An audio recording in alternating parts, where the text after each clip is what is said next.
Oke, selamat Wayakyu. Balik lagi di Idogaps dan di segmen Bacain. Kali ini saya akan membacakan sebuah kisah inspiratif ya oleh Ricardo Hayrat. Kalau misalnya kalian cari di Twitter namanya @sambalado, gitu ya. Sambalado. Kisah inspiratif perjalanan hidup mengasah pemikiran. Jero dalam oleh Ricardo Hayrat. Seperti biasa, kalian kalau mau baca tulisan ini langsung saja klik link di deskripsi atau kunjungi tintamas.co.id ya. Setiap orang memiliki cerita masing-masing dalam perjalanan hidupnya yang pasti menyikapi setiap momen perubahan dalam diri merupakan suatu yang sangat penting. Akal, pola pikir sehat, memang sangat berpengaruh untuk perubahan ke arah yang lebih baik. Itulah setidaknya membuat orang bisa maju, seperti Denny, warga Muara Bungo, Jambi.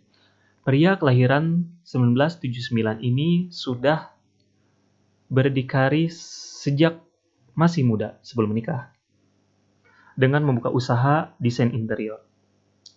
Saya belajar interior secara otodidak. Sudah keceletot, guys. Saya belajar interior secara otodidak sejak tamat SMA. Awalnya saya ikut kerja dengan orang lain, kurang lebih 6 bulan. Akhirnya saya memutuskan untuk buka sendiri, ujar Denny.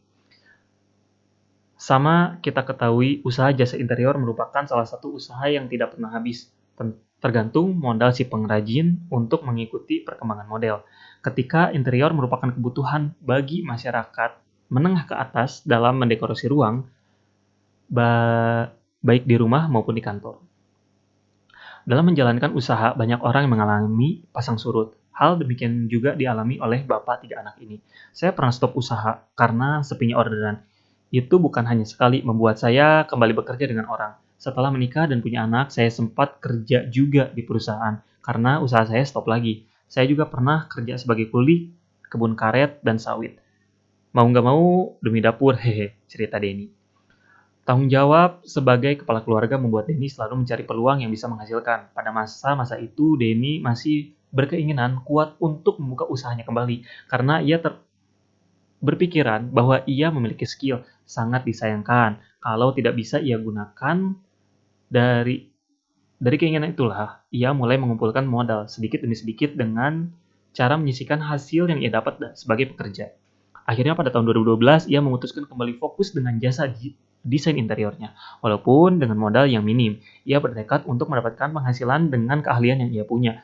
Sejak itulah, Denny yang juga sebagai ketua pemuda di lingkungan tempat tinggalnya, mulai meniti usaha hingga sekarang. Alhamdulillah, sekarang sudah mulai lancar. Mudah-mudahan Deden Interior ini bisa bertahan. Dengan begitu, selain mendapatkan penghasilan, saya juga bisa berbagi ilmu dengan kawan-kawan atau adik-adik yang mau belajar.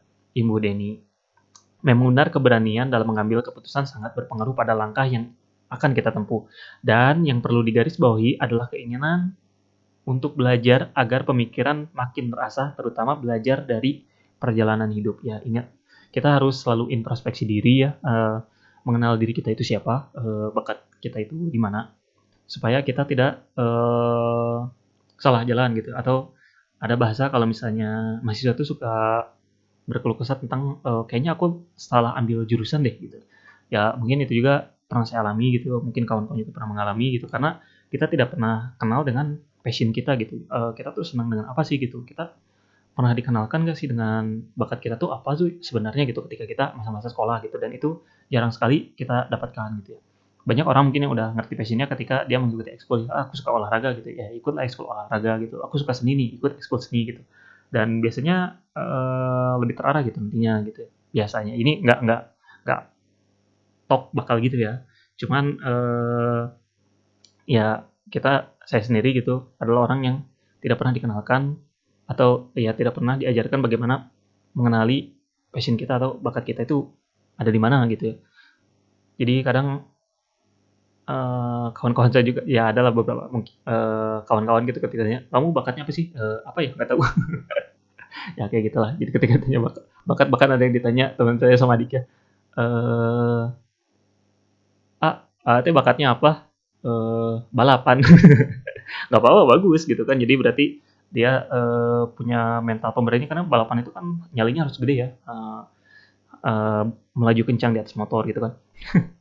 Ya gitulah intinya cobalah kenali, diri kita sendiri. Aduh, jadi ada quotes-quotes-nya gini ya. Pokoknya ya saya juga belajar mengenali diri saya sendiri, semoga tidak tersesat.